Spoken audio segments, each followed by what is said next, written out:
Hello, it's Monica from Crafting with Quilling. And I hope you have an absolutely fabulous day. In today's video, I'm going to show you how to create super quick masculine birthday card. If you like it, I really hope you'll enjoy today's video. I'm going to use beautiful nature watch collection from Hunkydory, and I'm going to stamp some of the images. I thought it would be perfect for someone who likes nature. If you agree, please let me know in the comments down below. So first I'm going to start with stamping that brilliant Binoculars, and I'm going to use a cushion that I got from some acrylic blocks for stamping. And this one was in the packaging, and it is always a good idea to have something underneath whenever you've got bigger stamps. I'm going to use my black Stays On ink, and at this point I was not very happy how it turned out, so I'm going to turn my card over and stamp again. This time I'm going to put a little bit more ink and more pressure when I stamp. If you want, you can use some stamp positioning mats. If you have it, that would be perfect as well. When the image is ready, I'm going to use my ScanNCut machine and I'm going to cut it out. But I'm going to leave that file in ScanNCut machine and I'm going to cut it one more time with another piece of 300 GSM white multi-purpose card, because I want to have a 3D look, and I'm going to show you how to achieve it later on. Using my scissors, I'm going to poke a hole and cut the inside of the Binoculars.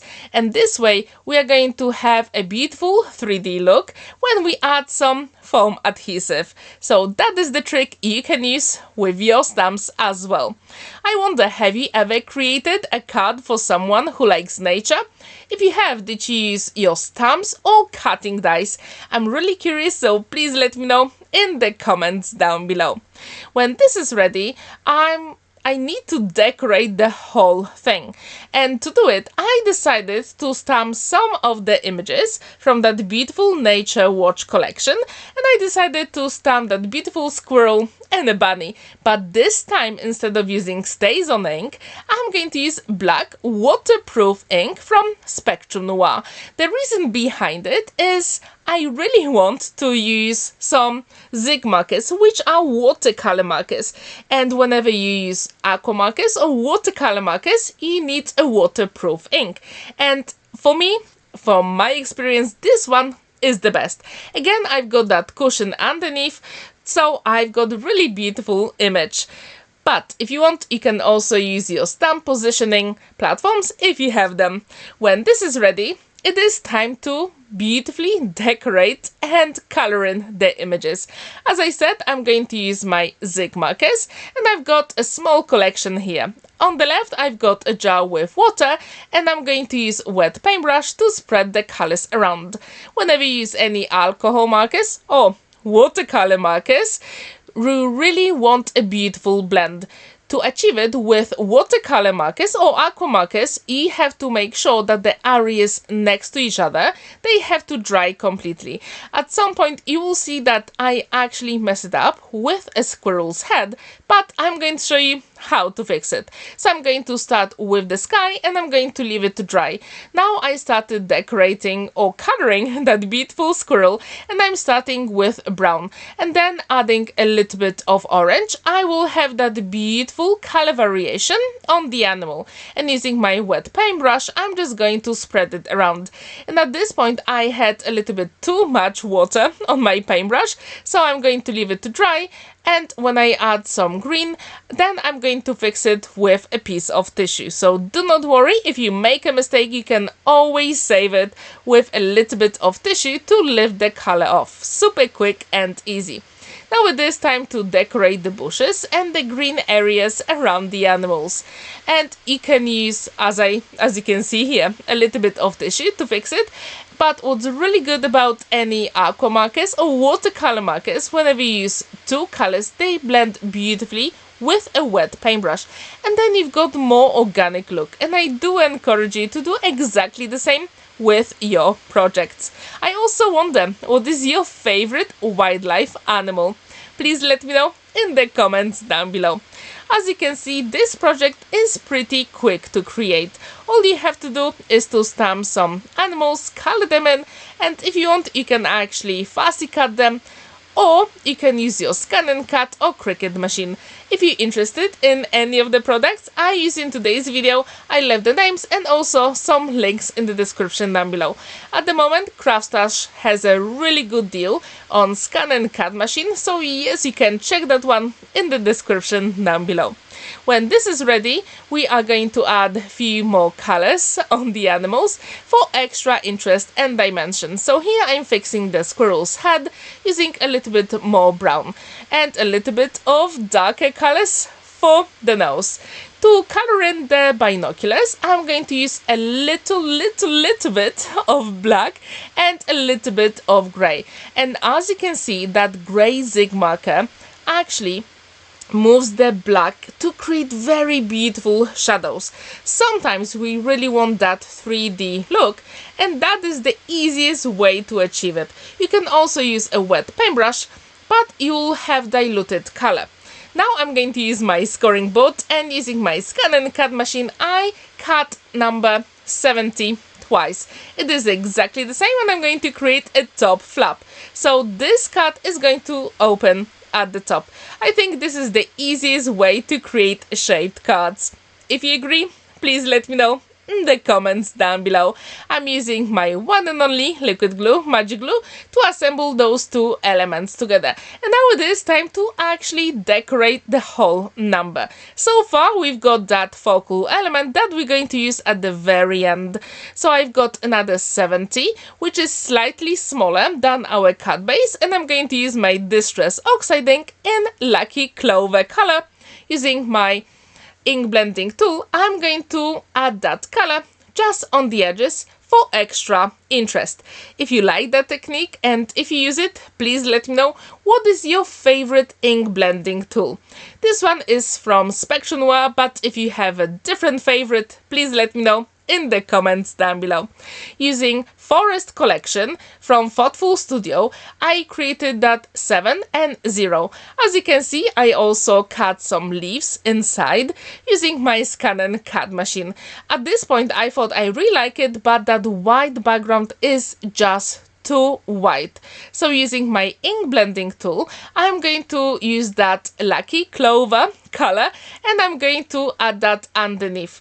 And I think this way I'm going to have really nice color variation. Please let me know if you use the same technique in your projects. When this is ready, it is time to assemble the numbers and the background panel. Super quick and easy, and it's always a good idea to use liquid glue, because you do have time to maneuver those elements if you make a mistake. As you can see, this cut is pretty quick to make.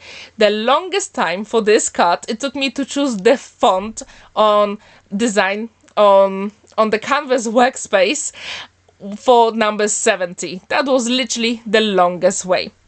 Now I'm going to use my double-sided foam adhesive for extra dimension, and I encourage you to do exactly the same whenever you create personalized cards, because this way the number will really stand out beautifully on a card. So when this is ready, I'm going to peel off the backing using my pokey tool and make sure that it adhered forever on my card by adding a few drops of liquid glue on the tape. So this is the best way, because with time that dry adhesive foam will dry even more and that card will come apart. But if you add that few extra drops of liquid glue, that will be adhered forever. So please use that trick if you want your cards to look professionally finished and last forever. So this is ready, and now it is time to embellish the card. As you can see, we've got those binoculars, and I'm going to add that double-sided foam adhesive here for extra dimension. First, I'm adding few drops of liquid glue, and I'm going to cut my tape to a very small pieces. You don't always need to buy special foam adhesive with very narrow strips. You can actually create them yourself. So this way you do save some money. So please use that trick in your beautiful creations. And if you have created a card or project for someone who likes nature, please share it in the comments down below. I would absolutely love to see it. So yes, I want to see it, so please share it, because I'm really curious if you use some stamps or maybe cutting dies. And if you created a shaved card, that would be even better. Using my pokey tool, I'm peeling off the backing of the tape and I'm going to adhere it on the binoculars. And at this point, this is always the trickiest part if all the elements fit exactly where you want. And I do encourage you to do a dry run. So before you put any foam adhesive or liquid glue on all your elements, put them where you want to see if the layout actually works on your card or project. So here I'm going to put my binoculars and then let's see where they actually fit on the card, because I still need a sentiment on this project. And here I've got the shadow I created using my canvas workspace, and I'm going to add the same lucky Clover color, distress oxide ink, on all the edges, because I really like when all those elements match on my card. And now I've got beautiful solid gold pearlescent card from Crafter's Companion, and I use my ScanNCut machine to cut all those letters. And this one says Happy Birthday Tadeusz, who is the recipient of the card. And using my tweezers, I'm trying to put all those letters where they belong. Using that shadow really helps. So you can always create it in Canvas Workspace, or if you have Cricut, in another software. And this way you will make sure that all the letters are beautifully spaced evenly. But at this point, I thought actually the tweezers didn't really help as much as I thought. So I decided not to use them, and then I put all those letters here. It's always a good idea to start with the left or the right. If you're very confident, you can start with the middle of the letters in the word and then go to the left or to the right. With the shadow, I think it is better to start with the sides first.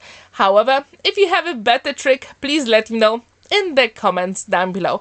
So when this is ready, yes, we have to do the dry run and see where everything belongs on the card. I didn't really want to cover the leaves, but at this point I thought I have to do it anyway. So first I'm going to put a little bit of liquid glue at the back of my binoculars and then some glue on the sentiment. But if you want, you can always add a little bit more dimension using double-sided foam adhesive. When this is ready, actually the cut is complete. So what do you think about this? There is plenty of space to write your message inside. Thank you so much for watching and spending that time with me. Don't forget to like this video, give it a thumbs up and subscribe to my channel if you haven't already. On Thursday, I'm going to have super cool art deco card for you. Have a wonderful day, happy crafting, and see you in my next video. Bye!